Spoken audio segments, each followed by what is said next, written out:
Hi guys, my name is Abby and welcome back to my channel. If you are new here in my channel, I make videos about life here in Canada and immigration stories and process to help you achieve your own Canadian dreams. And if you haven't subscribed to my YouTube channel, please do hit that subscribe button and notification bell so you will be updated on my new uploads.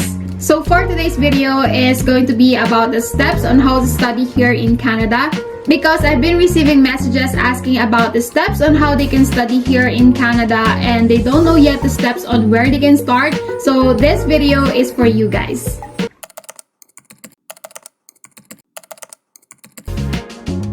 So the first step is deciding what province you want to study and live here in Canada. So just decide what province you want to study and live, but what are the factors to consider in choosing a province here in Canada?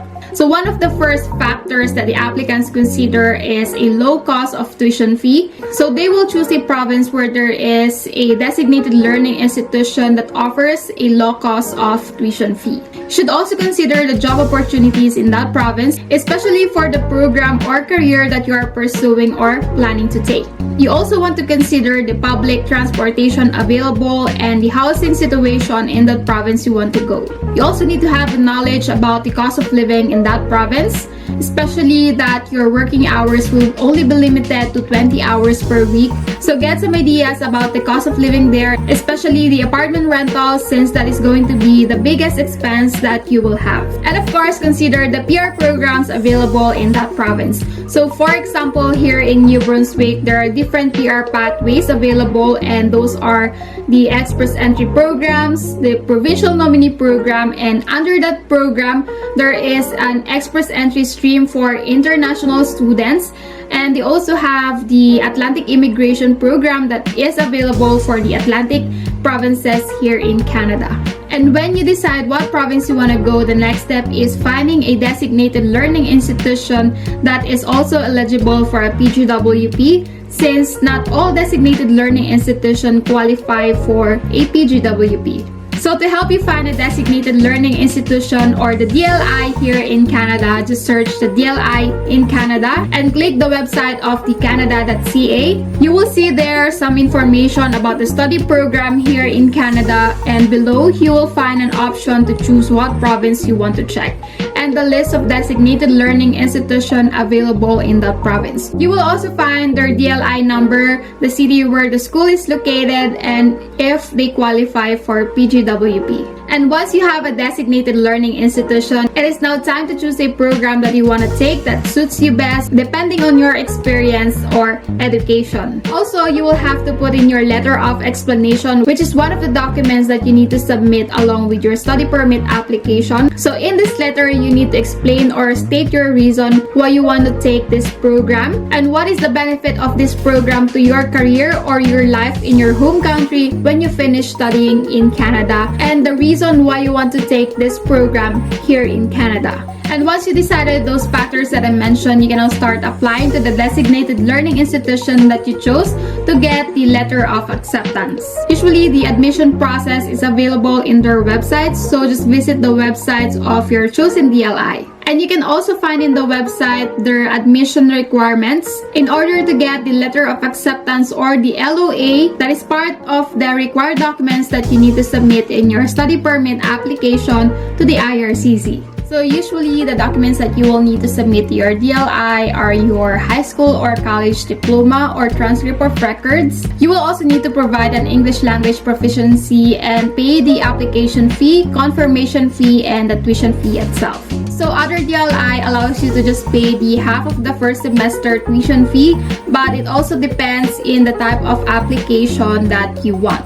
So you will either apply or submit your application through a regular stream or the SDS or the student direct stream. So the difference in submitting a student direct stream, SDS have a faster processing time, but the other applicants that go through the regular stream also have a faster processing time than the student direct stream. And next, in the student direct stream, you will have to pay the full 1-year tuition fee. So you will also need to open a GIC bank account here in Canada Canada with a minimum amount of 10,000 Canadian dollars. And you will also need to take an English language exam like the IELTS with a minimum required points. And even though you will not apply through the student direct stream, you can still do those things that can help for the approval of your study permit application. And when you receive your letter of acceptance or the LOA, the next step is gathering the required documents so you will be able to completely submit your study permit application to the IRCC. So first is the letter of acceptance. So like what I mentioned, you will need this in your study permit application to prove that you've been accepted to a designated learning institution here in Canada. And next is that you will need a medical exam. You can either take an upfront medical exam or wait for the IRCC to tell you that you will need a medical exam. But for a smooth processing, it is better to take an upfront medical exam. And next is the proof of financial support or your proof of funds. You will need to provide documents to prove to the visa officer that you have the capability to pay for your tuition fee and cost of living here in Canada. Because even though you're allowed to work for 20 hours a week, you still need to prove that you can sustain all your living expenses, including your tuition fee, even without working here in Canada. And if you don't have the enough required amount, you can have someone to financially support you, but they also need to provide documents to prove or show their source of income or where the funds came from. So here is the amount that you need to show in your bank account to the visa officer. So if you are a single applicant, you will need your 1-year tuition fee plus 10,000 Canadian dollars. And if you have your spouse or common law partner coming with you here in Canada, you will have an additional 4,000 Canadian dollars. And if you have a dependent child, you will need an additional 3,000 Canadian dollars for each dependent child. And next is the letter of explanation or your study plan. So this letter will have a big impact in your application since this is your opportunity to explain or state your purpose on why you want to study here in Canada and not in your home country or in other countries. You can provide information about your educational background, your work history, your reason why you want to study here in Canada, the study program that you chose in your designated learning institution and why you chose that program, and what will be the impact of this program to your career, and what will be your plans in your home country after you finish studying here in Canada. You have to give information about your plans in your home country after you finish studying here in Canada, and tell the visa officer that you will go back to your home country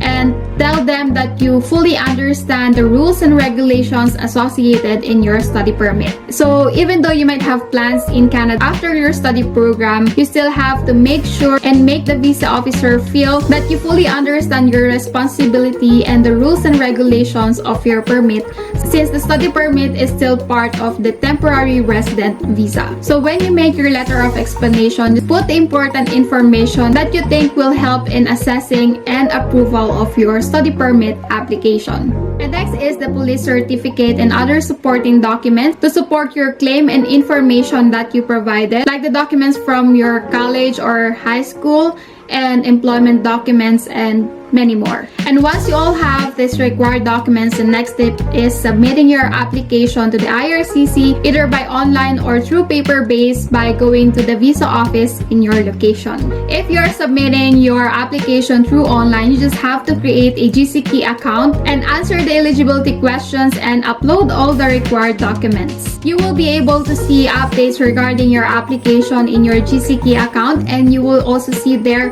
when the IRCC requires you to do the biometrics. So if you choose to submit your application through paper-based, you will have to do your biometrics at the same time. And the last thing to do is just wait for the decision and approval of your study permit application. And once you receive your approval, just don't forget to notify your designated learning institution that you get your approval, so they will know that you have received your approval and visa. And once approved, just settle all the things that you need to do in your home country and prepare for your arrival here in Canada. I made a video before about what you need to do when you arrive here in Canada, so just watch that video.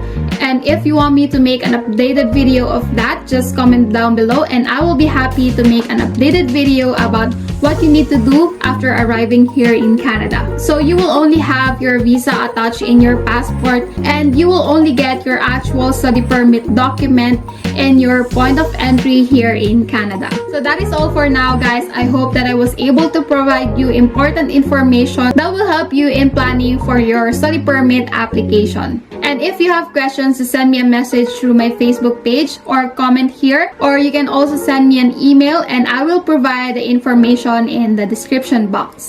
Thank you guys for watching, and if you think a friend or someone will be able to use this video as a reference to help them or guide them in applying for the study permit application, share this video so we can help and reach more people in their journey here in Canada. I will see you on my next video. Bye!